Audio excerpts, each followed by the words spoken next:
Ya. Halo, halo kawan-kawan vokal, jumpa lagi di rubrik Ngobrol Santai. Nah, kali ini kita bakal ngobrol-ngobrol dengan seseorang yang sedang jauh di sana, gitu ya, di tempat yang jauh. Dari tempat kita beda 5 jam daerah waktu, tapi jarak yang terpisah still amat jauh. Kita kali ini kedatangan tamu, namanya Kak Sofa. Halo Kak Sofa, apa kabarnya? Hai Rizdo, kabar baik, apa kabar? Iya. Kak Sofa sekarang biar tahu nih yang nonton. Kira-kira Kak Sofa sekarang lagi tinggal di mana ya sebenarnya? Aku tinggal di Rijswijk, Provinsi Hmm. Zuid-Holland, Belanda. Iya, di Belanda. Udah berapa tahun nggak di Belandanya nih? 9 tahun. Wow, 9 tahun. Lama sekali ya sudah bisa. Berarti dulu, tapi Asik. sebelumnya di Bandung. Sebelumnya dulu di Bandung ya? Di Bandung. Oke, ya. Ini topik yang bakal kita obrolin sama Kak Bandung. Sofa. Ini Ya. topik yang unik karena mungkin jadi tren belakangan, terus juga sempat jadi isu, penuh dengan stereotip juga di baliknya. Kak Sofa ini kan dulunya tinggal di Indonesia, terus kemudian akhirnya menikah dengan pria Eropa gitu lah ya ceritanya. Terus akhirnya tinggal di Eropa gitu. Sebelum jauh ke sana mungkin boleh diceritain dulu Kak, rasanya gimana sih? Beda atau gimana? Atau ya nggak tahu beda atau enggak ya, tapi rasanya gimana Kak kalau ini? Rasanya, maksudnya tinggal di sini atau rasanya nikah dengan orang beda Dua-duanya beda dong. budaya? Oh, dua-duanya. Rasanya ya lebih susah, lebih sulit karena penyesuaiannya lebih rumit dan lebih lama gitu kan. Kalau misalnya kita nikah atau pacaran sama orang yang kulturnya sama kan, dia juga ngerti lah ya maksudnya kita gimana gitu. Cuman ya kalau kalau sama uh, suamiku ini, ya maksudnya dia representatif dari kebanyakan orang di sini. Kalau kita nggak suka ya kita bilang kita nggak suka, dan kita harus uh, apa ya, kita harus tahu kita maunya apa, karena dia nggak bisa nuntun kita seperti layaknya gimana sih yang namanya orang udah menikah kan. Kayaknya suami itu harus selalu lebih berkuasa daripada istri gitu ya. Cuman kalau di sini kita harus jalan sama-sama gitu. Jadi itu juga aku harus menyesuaikan karena uh, orang tuaku sebenarnya ya kita di masyarakat yang dimana laki-laki itu harus uh, lebih banyak bekerja, lebih yang menafkahi, lebih mengambil keputusan gitu. Tapi di sini enggak. Di sini kita jalan sama-sama gitu ya. Mungkin di Indonesia juga Udah ada udah beberapa. seperti itu sih. Ya. Udah. Cuman ya di sini kita harus lebih, kita harus ngomong kalau ada apa-apa, kita harus ngomong, dan mereka nggak akan yang kayak aduh kamu kenapa, kamu sakit ya, sini aku pijitin, aku masaknya, aku nggak. Kalau cuma sakit-sakit gitu doang ya ya lu sakit ya udah, lu masih bisa Oke. jalan, masih bisa mana, ya udah gitu, di benar-benar dibiarin Hmm. kayak gitu ya. Itu satu. Terus kalau soal tinggal di sini, dulu aku menganggap ya Belanda lah, semua orang tahu, apalagi kita orang Indonesia tahu lah gitu ya, dan mereka punya toleransi yang lebih tinggi. Jadi begitu aku sebelum pindah ke sini, aku membayangkan hidupku di sana kayaknya ya gampang-gampang aja gitu. Toh aku pun kayaknya orangnya cukup open minded gitu ya, jadi kayaknya gampang gitu. Tapi pas sudah ke sini ternyata enggak. Ternyata aku tidak seterbuka yang aku pikir. Oke. Misalnya soal apa yang gay gitu ya, Hmm. kaum kaum gay seperti itu. Dulu aku di Bandung, oh ya nggak apa-apa kalau lu gay ya gay aja, karena aku punya teman yang gay juga di Bandung dan kami berteman baik dan aku nerima dia apa adanya. Tapi begitu ke sini ternyata aku tidak setoleransi itu, karena terlalu dibuka, Hmm. terlalu uh, semuanya boleh gitu. Di sini semua boleh, dan aku sebagai orang Indonesia rasanya itu kan dosa, itu kan nggak boleh itu.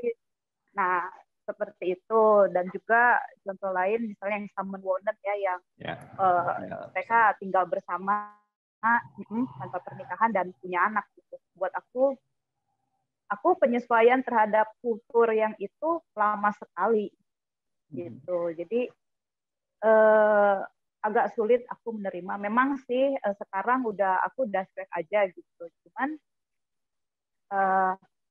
ternyata apa yang kita pikir gampang, yang dulu itu gampang, begitu kenyataannya enggak.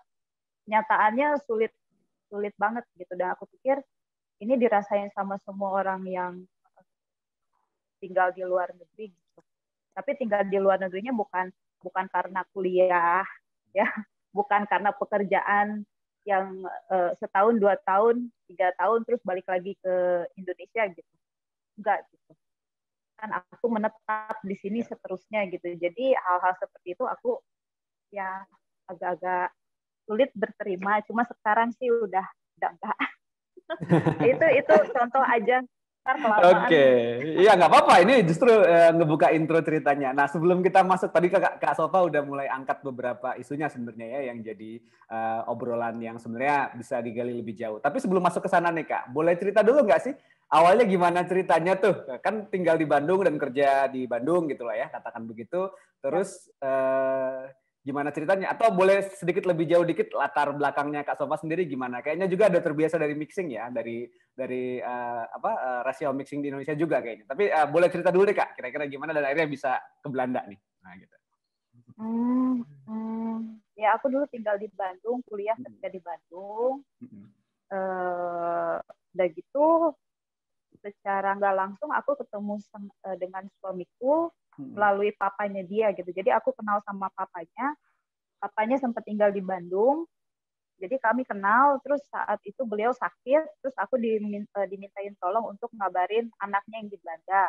Okay. Nah udah gitu aku ngabarin suamiku yang waktu itu masih belum kenal gitu ya. Ya udah akhirnya karena papanya masuk rumah sakit dan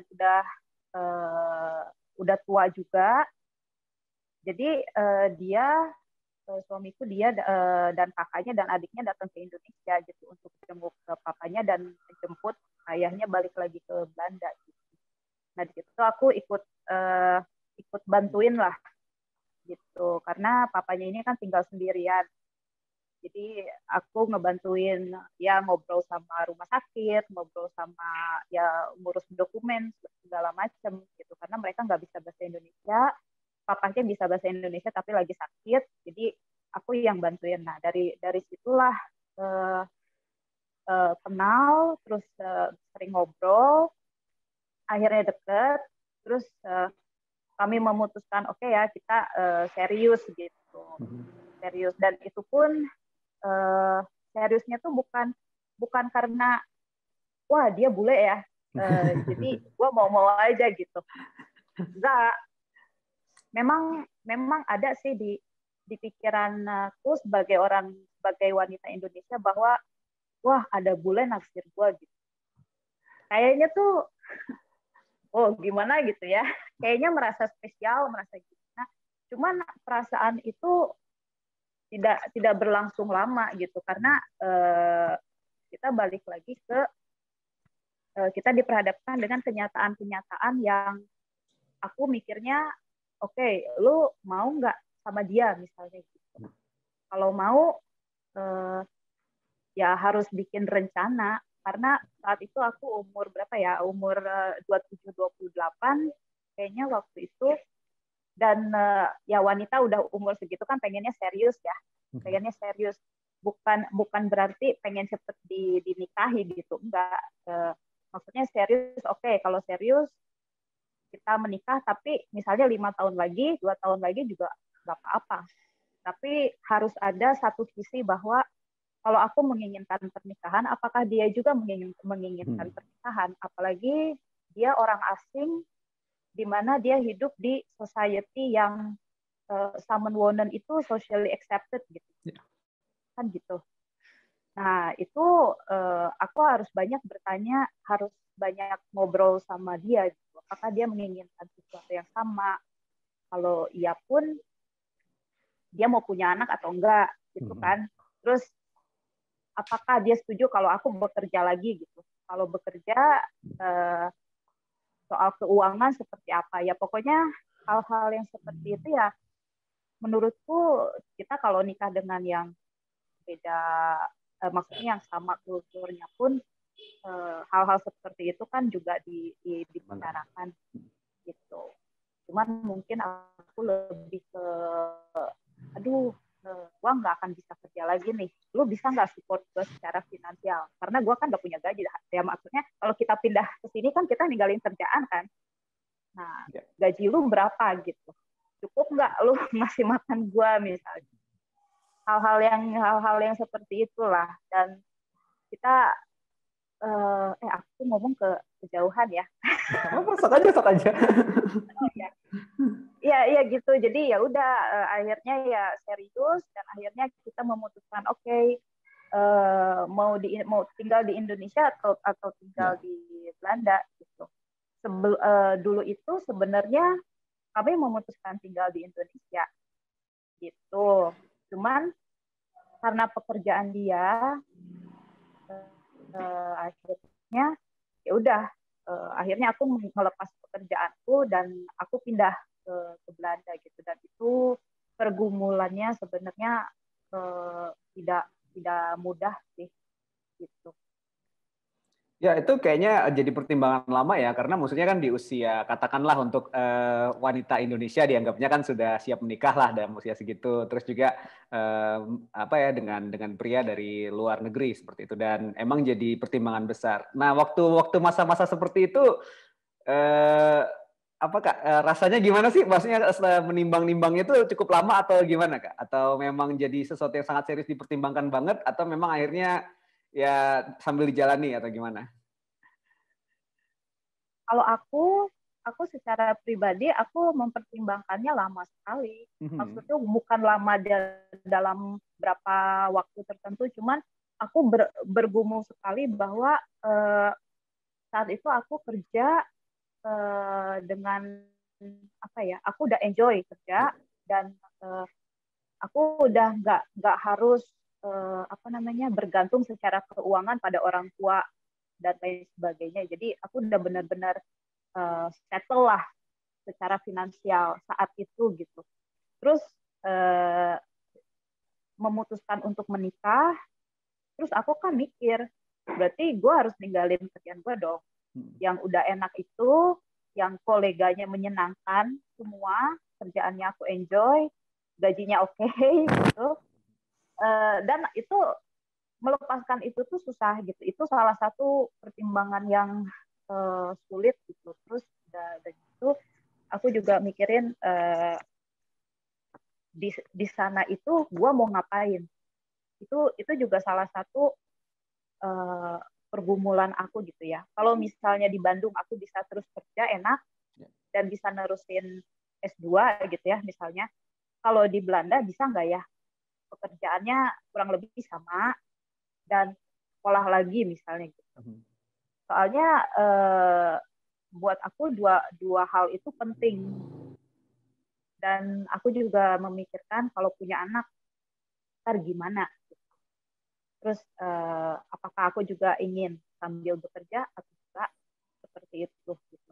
Dan kita kan di sini sendirian ya, nggak ada pembantu. Kalaupun ada keluarga kanan kiri, mereka nggak akan tiba-tiba muncul, oh sini tante bantuin, sini nggak akan gitu.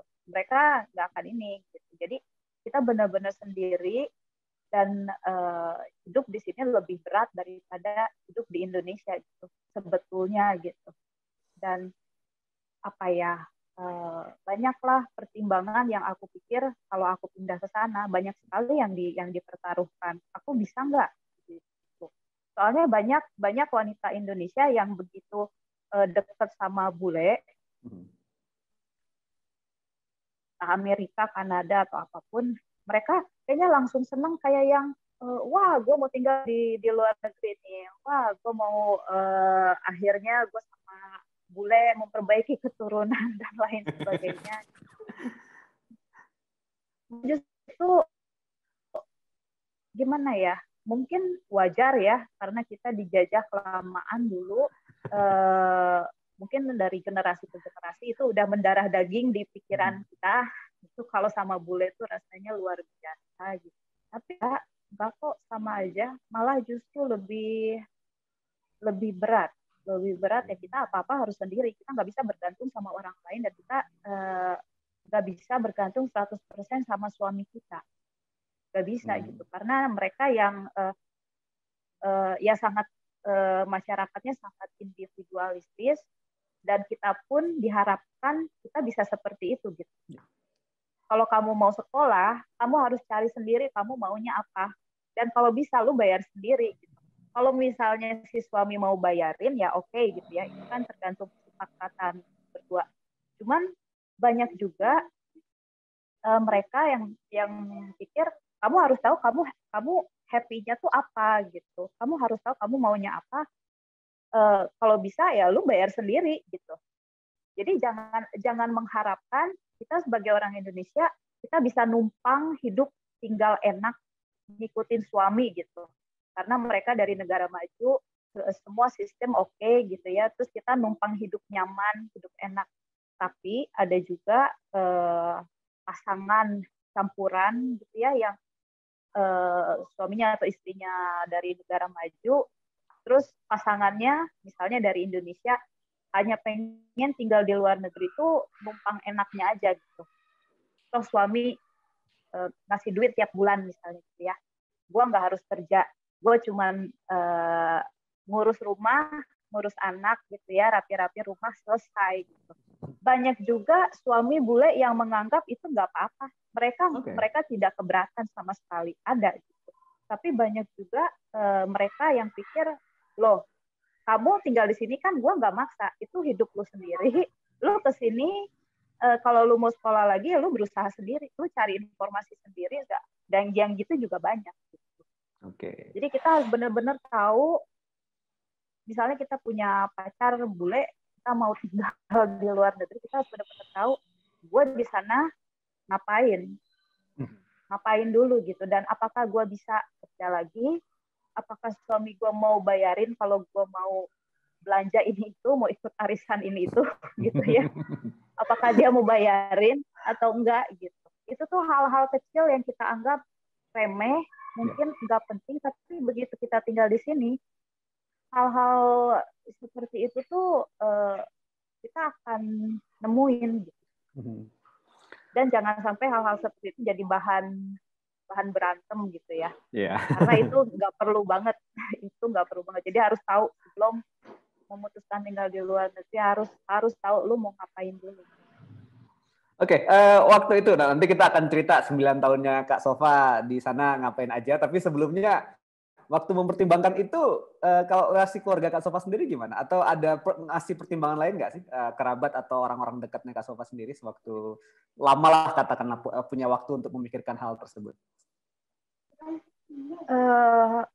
Keluarga aku sih macam-macam ya. Ada kalau oma aku justru dulu begitu tahu aku sama ya bule gitu, dia langsung semangat kayak, kalian bakal nikah nggak? Kalian bakal nikah? Soalnya mau ke Belanda ya gitu. Nah itu oma aku seperti itu. Cuman kakak aku sama adik aku justru biasa aja. Justru kayak yang lu yakin Sof? Ya yakin. Oke. Berarti lu tahu ya resikonya bakal gimana, dan lu nggak, kalau ada apa-apa lu nggak bisa langsung pulang. Ya oke. Pokoknya mereka nggak ada apa ya, nggak ada yang janganlah jauh, jangan deh apa gitu ya. Nggak ada sih. Keluarga aku termasuk keluarga yang open, terbuka, dan mereka juga nggak terlalu ikut campur dengan keputusan aku menikah gitu. Jadi mereka sangat suportif. Jadi semua keputusan aku dibuat oleh ya kesadaran sendiri. Oke. Nah, waktu mempertimbangkannya tadi Kak, banyakan dipikirin sendiri atau memang banyak dikomunikasiin juga dengan spouse-nya? Atau memang ada beberapa hal yang ternyata... Kenapa Rizdo? Sorry, tadi ada yang kepotong. Sorry, suaranya nggak. Ya. Oke. Banyakan dipertimbangin sendiri atau sambil dikomunikasiin juga dengan pasangan waktu itu Kak? Atau emang banyak hal-hal yang dalam benak sendiri yang dibiarin aja gitu? Atau gimana? Sebenarnya banyak hal yang aku pikirkan sendiri sih. Soalnya kan Mm-mm. waktu itu eh, ya, soalnya waktu waktu itu aku mikirnya lah kan gue yang pindah ke sana, dia kan nggak pindah kemana-mana gitu kan. Aku ngobrol sama dia hanya misalnya soal keuangan, Mm-mm. misalnya gitu, soal keuangan. Terus misalnya soal mau punya anak atau tidak, gitu. Mm-mm. Atau soal aku bekerja lagi di sana itu gimana, menurutmu gimana gitu. Dan dia ya oke, dan dia di situ masih ada apa ya, masih ngebantuin gitu cari informasi soal yang ya pokoknya teknis lah gitu. Cuman kalau hal-hal lain kebanyakan ya aku mikir sendiri gitu. Karena aku nggak bisa melibatkan dia untuk uh, membuatku nyaman bahwa kamu akan baik-baik aja kok tinggal sama aku. Aku nggak mau dengar dengar itu dari dia karena ini hidupku sendiri yang aku bawa ke sana gitu. Mungkin dia bisa bilang ya lu nggak akan apa-apa kok, santai aja ya. Nah gue nggak mau percaya gitu, pokoknya enggak, gue harus cari sendiri di sana tuh gue bisa apa gitu. Jangan sampai udah nikah 1 tahun setelah nikah atau beberapa bulan setelah nikah tuh rasanya oh kok gini sih, gue mau balik lagi gitu kan, nggak bisa gitu. Gitu Oke, Risto. mulai nih masuk ke inti cerita nih sekarang ya. Nah, waktu di sana Kak akhirnya tinggal. Nah, Kak Sofa ngapain aja tuh selama 9 tahun kira-kira? Selama 9 tahun, aku 4 tahun pertama, enggak, waktu itu udah sampai sini, karena keputusan bersama ingin punya anak ya. Maksudnya Ya. ya 6 bulan setelah di sini memang memutuskan kalau bisa aku hamil. Mhm. Dan memang terjadi gitu setelah 6 bulan pernikahan, dan akhirnya aku bilang sama dia aku nggak mau kerja, aku mau ngurus anak. Jadi 4 tahun pertama itu aku ngurus anakku sampai umur 4 tahun, terus dia udah mulai masuk sekolah. Dari dia masuk sekolah aku sempat bekerja, kerja, udah gitu aku berhenti kerja, aku pindah pekerjaan, sampai sekarang pekerjaanku masih sama dan aku mulai sekolah lagi. Wow. Lumayan sibuk ternyata ya kesibukannya di sana. Harus sibuk kalau nggak stres.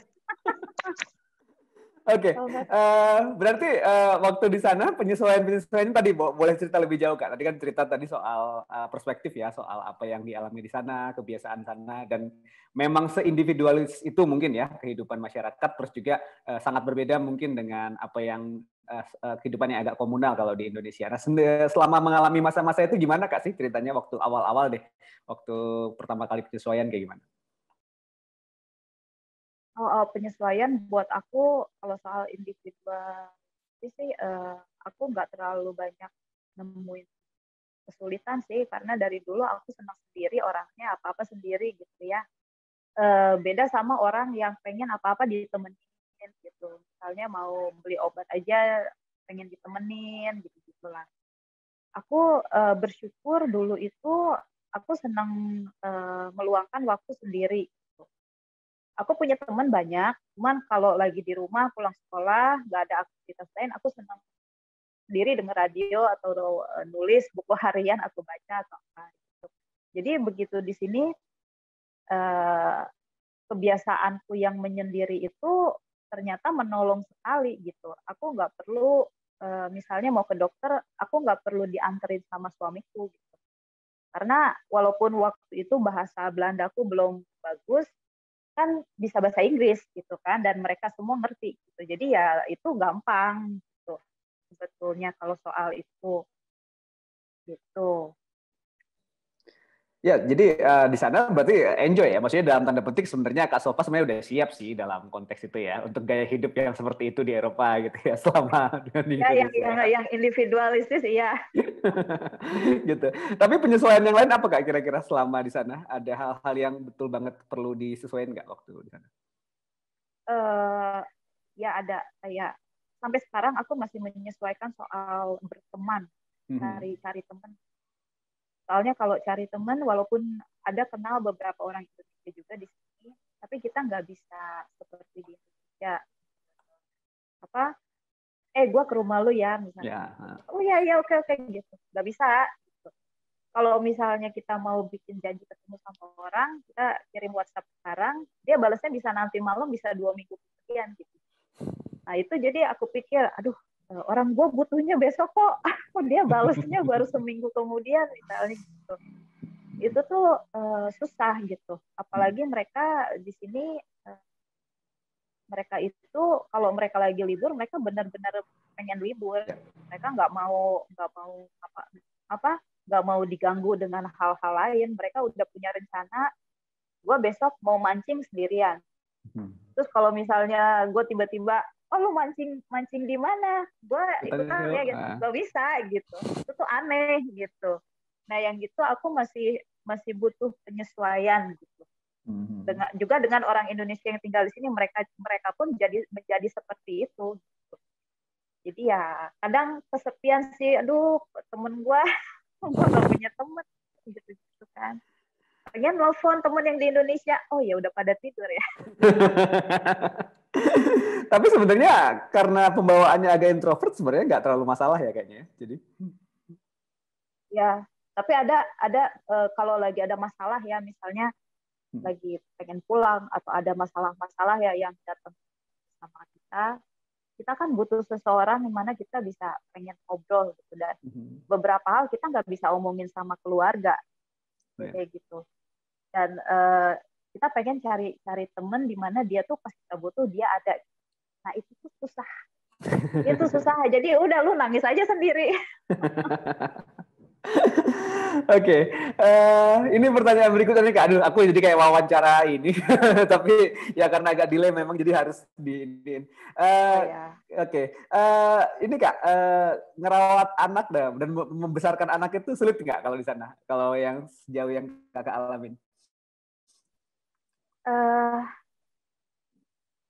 Kalau dalam hal apa ya, fasilitas atau fasilitas sih enggak. Ya.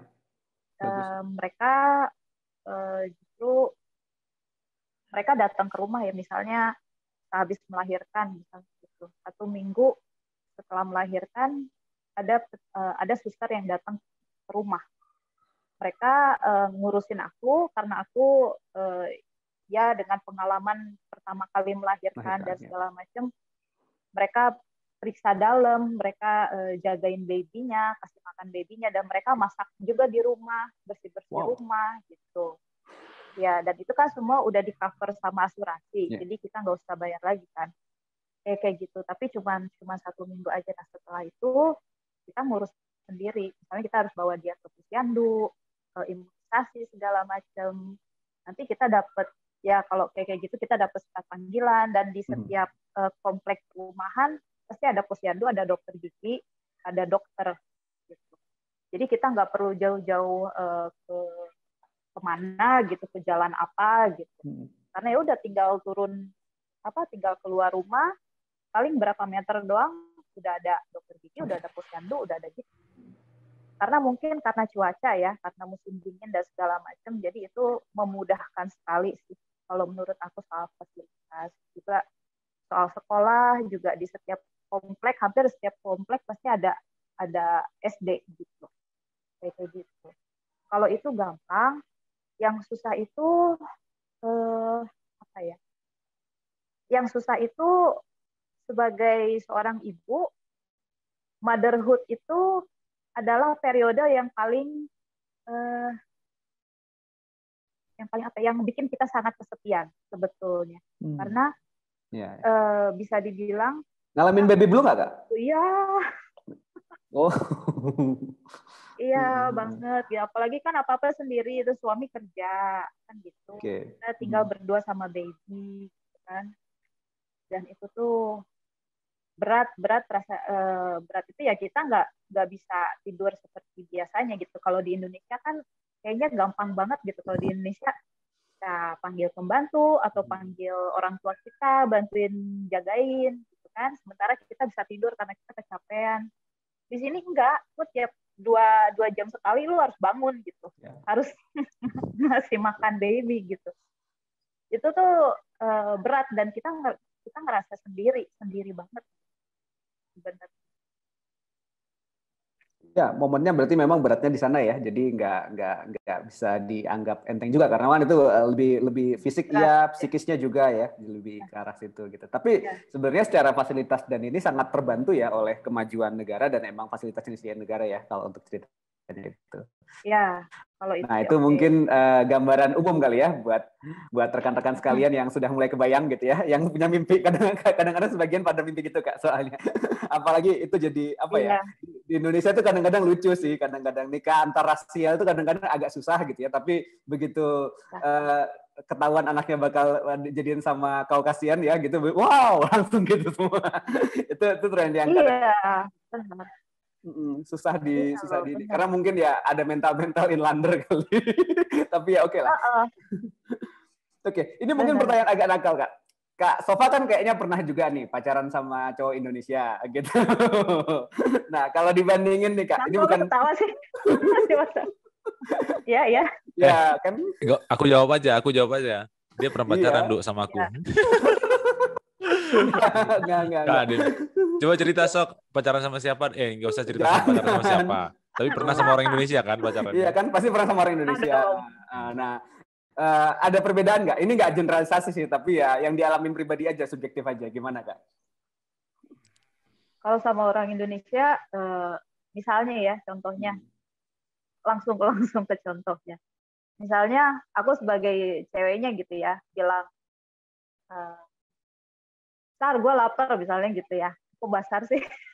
Oh ya udah, kita makan bareng yuk. Gue lapar misalnya. Nah, kalau orang Indonesia, kalau cowok Indonesia kan langsung tahu, oh dia lapar, gue harus ngajak dia makan gitu kan, atau gue harus tanya dia mau makan apa, itu artinya dia lapar kalau dia bilang ya gitu.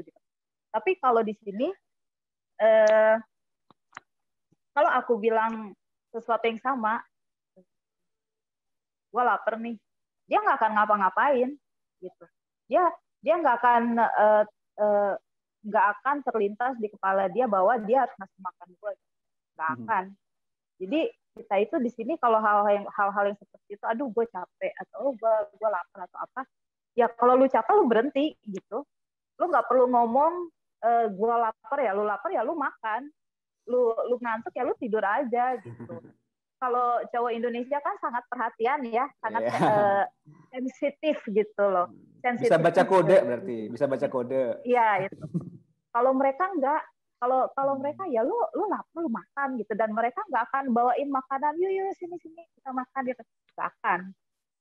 Tapi nggak ada romantisannya tuh, gimana romantisnya kayak gimana? Romantisnya, mereka, aduh gimana ya romantisnya. Kalau soal romantis, aku lebih memilih cowok Asia sih daripada. Kalau mereka itu romantisnya itu tidak terselubung, ngerti kan? Kalau cowok Asia kan romantisnya terselubung, jadi itu membuat lebih romantis gitu karena terselubung itu gitu. Kalau cowok sini sangat terbuka gitu. Kalau kita ulang tahun misalnya ya dia bisa bawa bunga misalnya gitu ya, sama ulang tahun ya, terus kasih kado di depan orang-orang misalnya.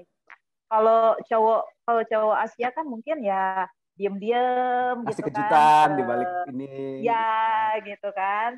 Pengennya berdua aja gitu. Kalau dia pengen berdua aja, dia akan ngomong, mau nggak kita pergi berdua? Dia akan tanya dulu. Betul. Jadi nggak ada kejutan-kejutan yang bikin kita nggak suka misalnya. Pokoknya kalau romantis ya cowok Asia lah. Tapi sempat ngalamin itu nggak sih? Maksudnya kakak estek segini gitu, tapi ternyata kok gitu. Berapa kali gitu nggak sih? Aku dulu yang jawab. Gimana bang? Ya. Aku dulu pernah punya ekspektasi dulu mau pacaran sama si Sopa, tapi ya udahlah kayaknya nggak akan jadi ya udah aku nggak jadi mundur. Bercanda enak aja lo. Ntar gue dipukulin suami lu lagi. Aduh, enggak dia baik hati kok. Sok. Ya ada lah ekspektasi itu. Adalah kayak misalnya ya tiap rumah tangga, tiap suami istri beda sih. Cuman Kalau aku sih, aku kan kerja. Jadi dulu ekspektasi aku tuh gini, kalau aku kerja, uangnya gue simpen sendiri gitu. Maksudnya itu buat jajan gue doang gitu. Dan kalau soal tagihan rumah, tagihan listrik dan segala macam, ya dia aja yang bayar karena dia kan suami gitu. Memang udah kewajiban lu gitu. Nah, itu ekspektasi aku dulu seperti itu. Tapi sekarang karena aku punya penghasilan juga, itu berubah gitu. Dia bilang, karena lu juga tinggal di sini, lu bayar juga dong gitu. Jadi sama-sama gitu. Jadi sama-sama. Nah, itu ekspektasi itu kalau kita nggak ketemu kan menyakitkan ya. Bisa bikin, apalagi udah tinggal di luar negeri, kita mau kabur kemana? Kabur ke rumah mama, jauh banget gitu. Nggak bisa gitu. Jadi ya udah, lu rasain aja gitu di sini gitu ya. Ya hal-hal seperti itu harusnya sebelum pernikahan itu harusnya dibicarakan. Nah, aku waktu itu tidak dibicarakan. Yang kalau aku kerja, aku bayar juga nggak atau gimana atau gimana. Nah, itu yang aku miss gitu. Dulu nggak diomongin kayak gitu. Ya, berarti pendekatannya memang sangat ini ya, sangat egaliter dan sangat rasional ya gitu. Jadi nggak main Oh baper dan iya, rasa gitu ya. Jadi ya, oke. Enak nggak sih benar. gitu, Kak? Aku senangnya karena lebih rasional ya. Oke. Karena kalau pernikahan kan maksudku beda ya waktu pacaran kan kita bapernya banget gitu ya waktu pacaran dan itu menyenangkan gitu. Cuman begitu udah nikah mau yang beda kultur atau yang kulturnya sama kita kan dihadapi dengan komitmen dalam setiap hal, dalam segala hal. Lu mau nggak komit sama gue? Kalau hanya cinta doang, gue cinta sama lu cinta sama gue, you married, ayo, itu nggak bisa. Dalam pernikahan tuh nggak ada gitu. Kok yang namanya cinta tuh bisa dipelajari lah. Yang penting gue seperti ini, lu bisa nggak nerima gitu. Dan cara gue ngatur duit seperti ini, menurut lu gimana gitu. Cara gue ngurus anak begini. Kalau hari Minggu gue harus ke gereja, oh gue nggak akan ke gereja misalnya gitu kan. Nah itu kita mau nggak dihadapi dengan situasi yang kecil-kecil remeh-temeh seperti itu. Jangan karena wow tinggal di luar negeri, ayo aja gitu. Wah suami bule kita diajak tinggal di Kanada, ayo aja gitu. Entar dulu, lu tuh jangan ngabisin, jangan mempertaruhkan hidup lu hanya karena orang ini gitu. Orang itu siapa dan bakal ngapain gitu. Jadi yang hal-hal seperti itu kita biasanya miss. Kita biasanya udah karena oh dia bule, oh gue tinggal di luar negeri, udah semua udah nggak kelihatan lagi gitu. Nah itu jangan sampai begitu. Oke, gantian. Tadi kan Rizdo udah nanya banyak nih. Sekarang aku yang nanya nih. Pasti dia deg-degan nih. Ini si Basar mau nanya apa nih? Aduh. Nah, kan tadi itu apa? Sopa kan tadi cerita soal bahwa ada banyak hal remeh-temeh yang kita hadapi dengan perbedaan kultur dan ya kita sendiri juga memang orang yang berbeda gitu kan. Nah, jadi kayak aku pernah dengar cerita temanku nih setelah menikah, mereka itu kan biasanya kalau yang aku tahu tuh sebelumnya bahwa perempuan adalah yang mengelola keuangan.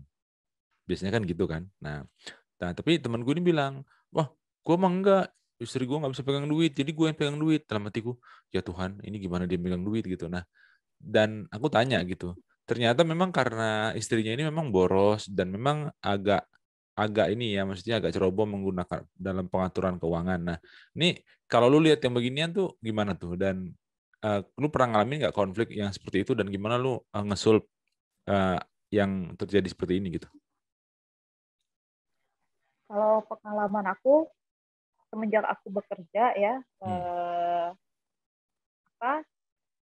memang soal uang ya namanya suami istri kan harusnya jadi satu gitu ya. Uang dia, uang gua juga. Uang gua aja yang kayak uang gua, uang dia juga.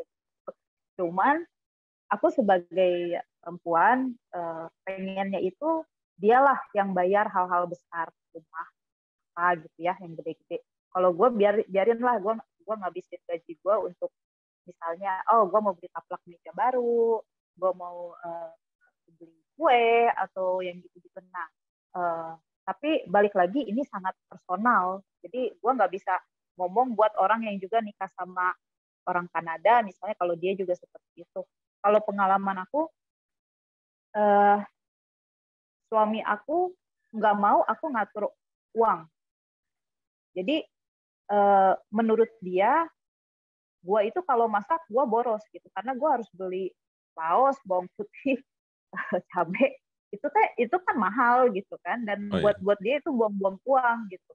Nah, jadi kalau aku sih memang kesepakatannya adalah gaji gue yang pegang, gaji lu yang pegang. Oh, oke. Kalau misalnya sampai sekarang ada sesuatu ya sampai sekarang gitu. Jadi aku nggak tahu dia uang dia ada berapa di rekeningnya tuh, gue nggak tahu. Dan dia pun nggak tahu uang gue ada berapa. Cuman ya harus percaya aja gitu. Kayak lu punya 10 euro nggak misalnya gitu, gue harus bayar parkir misalnya gitu ya, atau apa. Oh ini ada nih, oh oke, udah selesai gitu. Nggak akan ditanya-tanya, uang lu ada berapa sih, lu bisa nggak sih bayar ini? Gitu ya. Tapi sama juga sebenarnya. Aku juga gitu. Jadi kami itu pegang uang sendiri-sendiri. Jadi oh gitu. ya ini kan agak aneh ya, maksudnya apalagi di Indonesia kan budayanya, wah ini bahaya lu, masa duit lu ini kan agak absurd lah ya. Nah, cuma kan karena kita tahu tadi seperti yang aku tangkap dari Sopa bilang bahwa ya gimana kita maintain lah ya perbedaan kita dan men-solve supaya jangan terjadi hal-hal yang jadi bikin cekcok kira-kira gitu kan. Nah, tapi memang kan menikah ini kan nggak seperti yang seperti yang kita kira ya, sama dengan tadi apa pacaran itu beda dengan nikah yang tadi Sofa bilang kan. Nah, ada keanehan lain nggak sih yang lu rasain selalu nikah dari lu lajang? Anehan. Iya, maksudnya jadi lu kaget, wah ternyata gini gitu, kira-kira gitu. Oh ya banyak sih sebenarnya, banyak sih. Banyak ya. Salah satu aja coba ceritain salah satu dong, kalau boleh. Aja ya. Contoh. Aku kan punya tante orang Indonesia di Leiden lah, ya, di Leiden. Terus udah gitu saat itu ada yang ulang tahun suaminya atau anaknya gitu, terus kita diundang makan. Itu udah gitu kita kan ngambil piring sendiri, ngambil sendok sendiri gitu. Terus pas suamiku ngambil garpu gitu ya, terus garpunya jatuh atau sendoknya jatuh, kalau kita kan sopannya itu nggak usah lah dipakai lagi gitu, apalagi waktu itu di kebun belakang gitu acaranya gitu, di kebun belakang berarti kan kotor kan. Kalau dia nggak, dia ambil, dia taruh lagi di tumpukan sendok-sendok bersih ya dengan yang airnya gitu. Buat dia itu nggak ada masalah gitu. Karena kita kan yang aduh itu kan kotor, itu kan gimana gitu kan. Terus contoh lain juga dia kalau dia mau ke kamar, ke tempat tidur, sepatu dia tetap dia pakai. Dia naik tempat tidur, sepatu dia tetap dia pakai. Kalau kita kan mau masuk ke rumah orang, masuk ke rumah sendiri, kita kan buka sepatu. Kalau dia enggak, dan buat aku bilang sama dia, tolong dong dibuka apa segala macam. Dia nggak mau karena dia pikir apa salahnya gitu, kenapa gue harus buka sepatu gitu. Nah itu contoh-contoh kecil yang bikin perbedaan itu sepertinya sulit diterima gitu. Apalagi kalau kita udah tiap hari sama dia hidupnya seperti itu.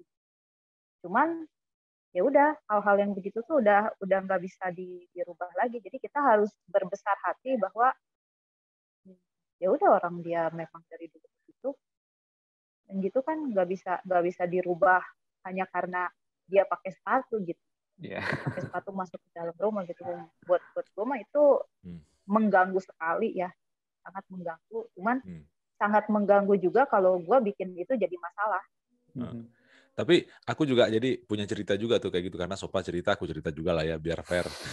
Ini cerita Kak Sopa sih sebenarnya. Oh ya, coba cerita Kak Sopa ya. Oh yaudah kalau gitu nggak jadi. Nggak apa-apa bang. Silakan bang. Jadi istriku tuh kan kalau misalnya habis ngambil sesuatu tuh dia mungkin punya kebiasaan tuh nggak dikembaliin ke tempat. Jadi dia taruh aja di mana gitu kan. Jadi nah Terus satu kali kan aku komplain, kok taruh barang sembarangan sih, nanti kalau butuh kan susah nyarinya, aku bilang gitu. Eh, Dia bilang iya gitu kan. Nah, dia berusaha untuk memang artinya memperbaiki lah kalau kita bilangnya. Tapi kan itu sudah kebiasaan dia, maksudnya ya sudah nggak apa-apa kalau ada di situ, nggak apa-apa kan gue bisa ambil nanti kalau butuh gitu loh. Dia udah biasa gitu. Jadi memang yang kayak gini itu kan kita anggap orang yang biasa ambil barang taruh ke tempatnya lagi itu akan nganggap oh ini aneh banget sih orang begini gitu kan. Nah, tapi itulah kekayaan ini ya, kekayaan karakter seseorang kira-kira gitu ya. Jadi gimana kita menerima hal-hal yang seperti itu ya, seperti itu. Kalau enggak ya kita bisa amburadul coy, ya kan? Jadi Ya, misalnya, masa berantem cuman gara-gara iya, sendok, gitu. gara-gara Ya. ini, gara-gara pasta gigi nggak di tengah apa di ujung Nah, gitu ya. tapi aku nggak, tapi ngalamin juga. Jadi kayak apa? Dulu orang bilang kan, lu nanti kalau udah nikah pasti soal odol lu pasti ribut, dibilang gitu. Contohnya kan gitu. Maksudnya itu kan remeh-temeh gitu ya. Tapi ternyata Ya. kita memang ngalamin gitu ya.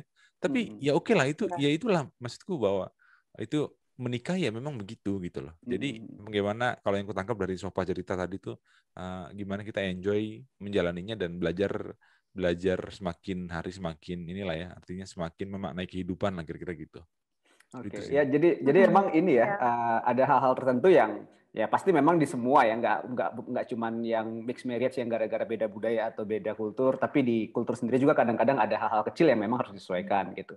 Cuma mungkin dengan rekan-rekan yang berbeda, kulturnya jauh berbeda, mungkin lebih banyak mungkin ya hal-hal yang perlu disesuaikan. Tadi Kak Sofa cerita soal gaya yang individual dengan gaya yang komunal, terus ya gitu. Pasti ada ekspektasi-ekspektasi tertentu yang ada gitu. Kalau sebaliknya Masa iya masa gitu. Kalau sebaliknya ada nggak Kak dari suami sendiri komplain gitu terhadap sesuatu yang di expect harusnya begini tapi ternyata Kak Sofa beda gitu. Ada nggak? oh ada Nah, ada misalnya. lah banyak. Misalnya apa ya? eh Aduh, misalnya ya karena dulu aku dari kecil di rumah sampai sebelum kuliah sampai sampai SMA di rumah kan ada Oh pembantu, ya, oke. asisten rumah tangga. Jadi begitu aku di sini, walaupun dulu di Bandung ngekos ya, terus kerja kuliah, gitu, ngekos, terus kerja gitu, apa-apa sendiri di Bandung. Cuman kan di Indonesia kan gampang ya, kalau misalnya kita lapar kan kita tinggal keluar beli nasi goreng, sate apa gitu, udah kenyang gitu kan. Kalau di sini kan enggak gitu. Jadi buat dia aku di sini itu gimana ya? Aku seperti pemalas, pemalas. dalam arti gini, oh bentar lagi harus makan malam ya, aduh masak apa ya gitu kan.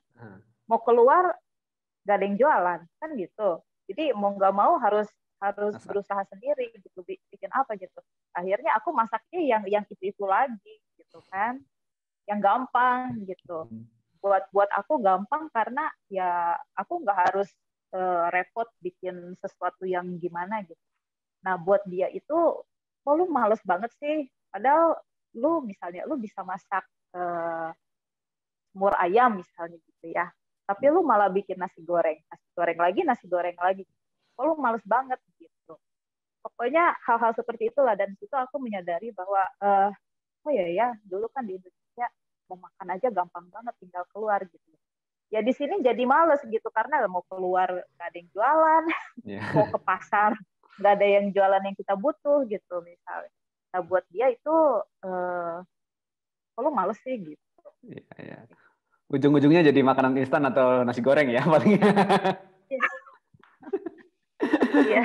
Padahal sebenarnya masaknya jago, cuman mungkin karena nggak ada ini ya, nggak jadi biasa gitu. Tapi lu nggak mau balik ke Indonesia biar kita buka warung aja? Bisa. Oke, ini satu lagi mungkin Kak yang tadi sempat di awal diangkat gitu ya. Kak Sofa kan ngakunya terbuka dan udah cukup biasa dengan individualis lah ya selama di Bandung. Maksudnya hidup dengan mandiri sendiri gitu ya. Tapi kenapa akhirnya beberapa hal tadi shock banget sih gitu. Maksudnya seperti yang kasusnya teman-teman LGBT atau teman-teman yang living together itu kenapa jadi shock? Maksudnya kan bukannya hal itu sudah pernah dilihat di Indonesia dan juga cukup terbuka terhadap hal itu atau gimana tadi? Karena aku kagetnya itu di sini ada iklan, ada beberapa iklan. Oh, misalnya sangat iklan baju okay. ya. Misalnya iklan, ini boleh nyebut merek nggak boleh ya? Nggak usah. Mereknya aja. Misalnya iklan baju gitu ya, fast fashion gitu. Nah, di situ iklannya itu perempuan sama perempuan ciuman gitu. Oh, Terus oke. ada iklan apa laki-laki sama laki-laki ada di tempat tidur barengan gitu, nggak pakai baju gitu. Terus iklan itu tuh iklan-iklan yang bukan di jam malam, bukan di jam anak-anak udah harusnya tidur gitu. Itu tuh sore-sore, siang-siang, dan bahkan di bus halte misalnya, aku lihat iklan 2 laki-laki berciuman gitu, iklan parfum atau apa gitu. Udah gitu di TV banyak. Jadi aku dihadapkan dengan sesuatu visual yang hal-hal seperti itu, di mana buat aku ini sangat lebihan gitu. Sementara dulu temenku yang gay aja, ya aku nerima dia apa adanya, aku nerima pemikirannya dia, aku ingin dia jadi tetap seperti dia gitu. Tapi kan kita nggak pernah lihat pemerintah Obvious ngomong, ya, sangat ya lu ngomong. nggak apa-apa gitu. Nah kalau di sini kan yang nggak apa-apa, justru kita distimulasi. Kalau misalnya kita gay, kita distimulasi untuk kalau lu gay, lu harus ngomong, lu harus jadi diri lu sendiri. Coming out dan promote ya. Coming out ya. Iya gitu, dan aku kaget. Aku kaget. Buat aku, kok gini banget sih? Kok gini banget sih? Kok vulgar gitu loh. Sangat-sangat vulgar. Itu aku kagetnya gitu. Oke. Ada kekhawatiran sama anak nggak kalau kayak gitu? Sebenarnya selaku orang yang masih mengemban bola timur itu. Ada kekhawatiran itu sih. Apalagi di sini kan kalau di sekolah juga gurunya itu kadang bilang ya kamu harus jadi diri kamu sendiri. Kamu jangan hidup untuk menyenangkan orang lain. Kamu harus tahu jati dirimu sendiri. Kalau di sekolah-sekolah sekarang, di sekolah dasar udah mulai diajarin kalau kamu ngerasa kamu gay, kamu suka dengan sesama jenis, kamu harus berani, kamu harus bilang. Dan teman-temannya harus denger itu. Support, dan teman-teman diajarin sama itu, kamu harus terima ini teman kamu gitu. Harus didukung. Dan dia itu kalau dia gay, dia itu sama sekali nggak aneh gitu, biasa aja gitu.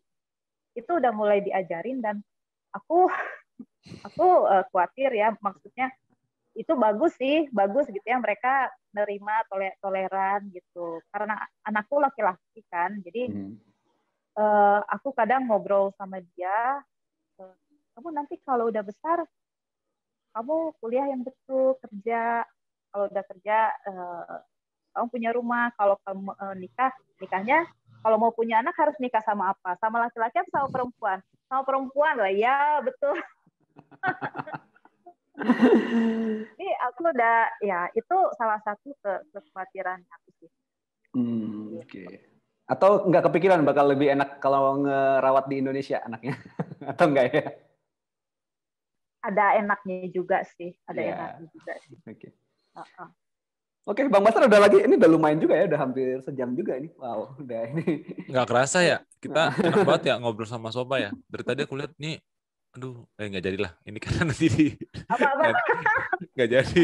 Aduh, ya apa? Tapi jadi belajar, maksudnya gimana kita menerima ya, proses menerima orang lain yang itu akan jadi orang dekat dengan kita, seperti menerima suami, istri, pasangan hidup lah ya gitu. Jadi menerima apa yang berbeda dari kita. Jadi kalau selama ini kan kita kadang-kadang menolak yang berbeda dengan kita dan kita anggap itu salah gitu. Padahal kan itu bukan sesuatu yang salah ketika kita membuka pikiran kita ya. Jadi open mind kira-kira gitu ya. Jadi tapi pertanyaan terakhirku emang itu sih, tadi bercanda kan sama Sopa. Lu kapan balik ke Indonesia? Nggak akan balik lah kayaknya ya. Oh, gua belum divaksin. Kayaknya kalau belum divaksin nggak boleh masuk Indonesia ya? Iya. Nggak boleh? Boleh kalau nggak ketahuan. Berarti dia naik perahu lah di sana ya. Waduh, kapan nyampainya? Kalau pandemi di sana sekarang lagi pada lockdown berarti Kak? Lagi pada kondisinya gimana sekarang? Enggak, udah 2 minggu. Toko-toko udah pada buka, tapi cuma sampai boleh jam 12 sampai jam sore. Terus teras restoran udah buka, tapi yang di teras aja. Sekolah juga udah buka dari kan ya, udah berapa bulan sih udah buka. Jam malam juga udah nggak ada lagi. udah mulai terbuka, dan vaksin juga udah dari lansia sampai umur 60-an kalau nggak salah Sudah sekarang pada. yang Oke, lagi oke. divaksin. Ya, ya. Gitu. Jadi kalau boleh disimpulin nih, kira-kira enak nggak sih nikah sama bule dan dan tinggal di luar negeri gitu ya, tinggal di negara penjajah gitu. Iya, betul. Enaknya itu kita nggak main apa tuh tadi ya itu bilang hints, kita Oke. nggak pakai hints kalau kita mau kode. ngapa-ngapain. Kode. Kalau misalnya kita kan di Indonesia masih agak-agak pakai kode ya, aduh gue lapar diajak makan gak ya gitu. Kalau di sini enaknya kita bisa ngeluarin apa pemikiran kita gitu tanpa takut kalau dia bakal tersinggung. Kalau misalnya dia tersinggung itu urusan dia, pokoknya gue udah ngeluarin aja gitu. Dan itu lebih dihargai daripada kita diem aja, daripada kita takut-takut ngomong. Pokoknya kita mau di pekerjaan, mau di rumah, mau sama aku juga sama anakku udah mulai seperti itu, sama tetangga, pokoknya apa yang kita pikirin yang kita nggak suka kita bilang, gua nggak suka gitu. Itu enaknya di situ, dan semuanya rasional. Gitu. Itu sih enaknya sih. Jadi nggak ada anxiety lah, nggak ada anxiety. Aduh dia ngerti nggak ya? Aduh dia nggak perlu menebak-nebak perasaan orang lain ya. Nggak perlu kayak dukun lah ya, nebak-nebak. Kayak di Indonesia kan banyak kan orang jadi dukun. Itu enaknya itu. Nggak enaknya ya kita harus bisa sendiri, apa-apa sendiri. Ada sesuatu yang paling dirindukan nggak? Yang nggak ada di sana? Selain makanan tentunya. Teman-teman. Mbak Sar. Jangan bilang-bilang nanti ada yang marah lagi. Yang marah yang mana ini? Yang marah orang yang aku kenal juga kayaknya. Aduh. Nggak usah diterusin, gila. Iya. Oke. Ada lagi Bang kalau ini biar kita kebanyakan teman-teman ya, jadi yang terasa sangat dirindukan. Nuansa komunal pertemanan yang Indonesia memang kayaknya nggak bisa ya dapat lagi di sana ya dalam beberapa hal ya. Ya susah, karena memang kalau menurut aku kalaupun kita tinggal di Indonesia gitu ya, kalau udah berkeluarga itu memang jauh lebih sulit sih, karena dunianya udah beda. Ya. Gitu. Dan kemarin aku dapat pertanyaan yang dikirimin sama Sar, masih relevan nggak sih kita cinta sama tanah air? Ya nggak sih, Sar? Iya, itu pertanyaan terakhir sebenarnya. Itu pertanyaan terakhir emang buat teman-teman yang di luar negeri. Oh, sorry, aku curi start. Nggak apa-apa, langsung aja. Nggak apa-apa, langsung. Langsung aja. Kalau menurut aku sih masih relevan. Apalagi kita kan berpikirnya gini ya, kita sama-sama orang Indonesia tinggal di luar negeri, lu sudah seharusnya cinta tanah air gitu. Tapi ada beberapa hal yang membuka mataku. Beberapa tahun lalu aku ketemu dengan orang gereja, orang Indonesia juga, udah tua. Jadi ada 2 bapak sama 1 ibu gitu ya. Kita ngobrol setelah selesai ibadah. Aku tanya kan, wah bapak pasti cinta banget dong sama Indonesia, kangen lah gitu, karena udah berapa puluh tahun nggak pernah ke Indonesia lagi. Terus dengan santainya dia bilang, enggak, aku nggak cinta sama Indonesia, enggak. Oh kenapa? Aku nggak mau disangkut pautkan dengan Indonesia lagi. Oh, kenapa Pak? Ya aku dulu ke Belanda itu karena peristiwa tahun 65. Oke. Oh gitu, aku bilang. Ya, dan aku nggak mau lagi ada orang bertanya-tanya soal, oh Bapak orang Indonesia, oh kapan Bapak ke Indonesia lagi? Itu aku udah nggak mau dengar lagi. Jadi menurut aku ya, kalau aku bandingin aku dengan si Bapak itu, aku di Indonesia dulu tidak pernah mengalami penderitaan, konflik, dan segala macam gitu. Jadi masa kecilku sampai sebelum aku ke sini tuh ya menyenangkan aja, biasa-biasa aja gitu. Jadi kalau ditanya aku relevan nggak, ya buat aku relevan. Tapi buat si bapak itu udah nggak relevan lagi, karena dia ngalamin penderitaan itu gitu. Dan buat aku, kita sebagai orang Indonesia, kalau kita ketemu dengan orang yang seperti itu, kita harus terima gitu. Pengalaman dia sama pengalaman aku beda. kita nggak bisa samain semua orang Indonesia yang tinggal di luar negeri, oh pasti karena lu orang Indonesia pasti lu cinta Indonesia banget dong, apa segala macam. Enggak, belum tentu. Karena kan kita ke tinggal di luar negeri itu alasannya kan beda-beda. Alasannya beda-beda. Temenku pindah ke Belanda karena dia nggak mau lagi tinggal di Indonesia. Gitu. Si bapak itu karena dia menderita soal ya konflik 65 dan segala macam, dia udah nggak mau lagi ke Indonesia, nggak mau lagi dengar soal Indonesia. Buat aku, ya kita sebagai orang Indonesia yang gitu, kita harus open lah, kita harus terbuka, jangan disapu ratain kalau kita itu sama. Wow, itu refleksi yang ini ya, mungkin jarang dipikirkan orang yang begitu selalu menggebu-gebu soal cinta tanah air gitu ya. Kadang-kadang perasaan yang sangat individual, yang sangat subjektif itu memang bisa muncul. Dan saya kira cukup banyak juga ya di Belanda mungkin brain-drainnya yang tahun 65 yang dulu sempat sekolah, tapi habis itu nggak bisa ini ya, nggak bisa pulang ke Indonesia atau mengalami sesuatu. Dan bukan cuma di Belanda, mungkin di beberapa tempat di Amerika Utara.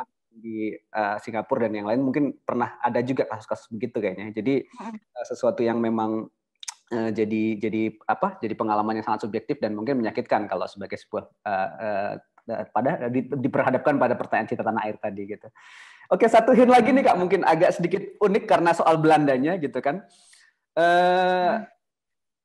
Sampai sekarang masih ada obvious atau something ini nggak ya, ganjelan nggak sih kalau ngomong soal Belanda, soal sejarah dengan Indonesia atau gimana? Atau kebanyakan generasi mudanya udah pada nggak tahu soal itu atau gimana? Di sini maksudnya? Ya. Di sini mereka tahu dulu POC gitu ya, dagang Indonesia gitu, dan kebanyakan sih ya kalau menurut aku mereka hanya dikasih tahu permukaannya aja, seperti kita dulu diajar sejarah kita cuma tahu permukaannya aja gitu. Tapi mereka lebih ke menurut aku ya lebih ke literatur, kayak misalnya Jan Halkens itu siapa, terus Max Havelaar Multatuli itu siapa. Terus Raden Saleh juga mereka tahu karena Raden Saleh tinggal di sini dulu, dan ya hal-hal seperti itu gitu. Cuman kalau misalnya kita lihat ke mahasiswa sejarah Indonesia gitu di sini, mereka dulu itu tiap minggu itu mereka keliling kota, mereka ngunjungin gedung-gedung sejarah bekas VOC yang dulu di mana mereka bawa rempah terus ditaruh, ditimbang, dijual di situ. Jadi di setiap kota itu ada gedung namanya The Wah, itu selalu di pinggir kanal gitu, Jadi perahu yang datang bawa rempah-rempah dari Nederlands ini gitu, ditaruh di situ, dijual dan segala macam. Nah, sekarang gedung-gedung itu udah tetap seperti itu, tapi udah jadi restoran yang kayak gitu masih diomongin. Dan kita juga punya berbagai macam koleksi punya Indonesia, banyak ada di museum. Nah, itu tuh dipertontonkan dan dibahas juga di TV juga sering soal Indonesia dan segala macam. Jadi menurutku Belanda sama Indonesia itu kayaknya mereka nggak mau melupakan sejarah itu. Dan itu kayaknya gimana ya, tetap dan diperlihatkannya menurut aku di dalam kacamata aku kayaknya lebih romantis daripada sejarah yang kelam atau gimana gitu. Mungkin biar bisa diterima aja kali ya. Iya, betul sih. Ya, jadi emang umumnya sih itu ya, hal-hal yang pahit dan itunya mungkin nggak terlalu diinikan, tapi ya dalam hal tertentu jadi punya kekerabatan tersendiri dengan kedekatan dengan Indonesia tentunya, termasuk juga dengan Suriname mungkin ya, dengan semua penjajah Belanda dulu. Oke. Ya, itu mungkin Kak. Terima kasih udah ngobrol soal ini, confirm soal ini. Bang Basar ada lagi atau kita langsung sudahi? Udah dulu deh, nanti kalau Oke, kelamaan dulu. jadi naksir nih. Iya. Ya kawan-kawan, terima kasih Kak Sofa udah berbagi. Kawan-kawan Wivokal, itu tadi cerita sebenarnya Kak Sofa soal bagaimana pengalaman ya menikah dengan Benir, dengan pria Kaukasian, dan juga sesuatu yang mungkin sering diobrolin dan sering jadi obsesi bagi sebagian anak perempuan dan orang tua di Indonesia, walaupun ternyata sebenarnya tidak seindah selalu begitu ya. Banyak hal-hal yang baik, banyak hal-hal yang enak juga yang dialamin, tapi juga ada hal tertentu yang memang kehilangan. Dan tadi Kak Sofa banyak banget share sama kita soal hal-hal apa yang kita perlu persiapkan ya, supaya jangan cuman baper, supaya jangan cuman emosional, terus habis itu malah ekspektasinya tidak sesuai gitu. Jadi bukan masalah nikah dengan siapanya, tapi memang ada sesuatu yang justru kita tetap persiapkan sebagai orang supaya tetap bisa mandiri dan tetap bisa konten dengan diri sendiri ya, sampai sebelum akhirnya kita mempersiapkan untuk berpartner dengan orang lain dalam hubungan pernikahan. Dengan teman-teman yang dari bule bahasanya gitu, perlu ada persiapan lain dan perlu ada penyesuaian lain, tapi sebenarnya bisa, walaupun mungkin dalam beberapa hal tidak selalu semuanya sesuai dengan ekspektasi. Itu yang mungkin kita bisa share hal ini ya. Makasih banget sudah nyimak obrolan santai kali ini. Tetap ikuti obrolan santai di Vokal Channel berikutnya, dan tetap follow Vokal Channel untuk dapat cerita-cerita yang inspiratif dan juga tips-tips yang menarik dari kita semua. Makasih buat obrolan kali ini. Terima kasih Bang Basar, makasih Kak Sofa. Sampai Terima berjumpa di kasih obrolan Kak berikutnya. Sofa, Jangan lupa Rizdo. subscribe dan follow ya. Oke. Makasih ya. Ya, dimatiin dulu Bang rekamannya.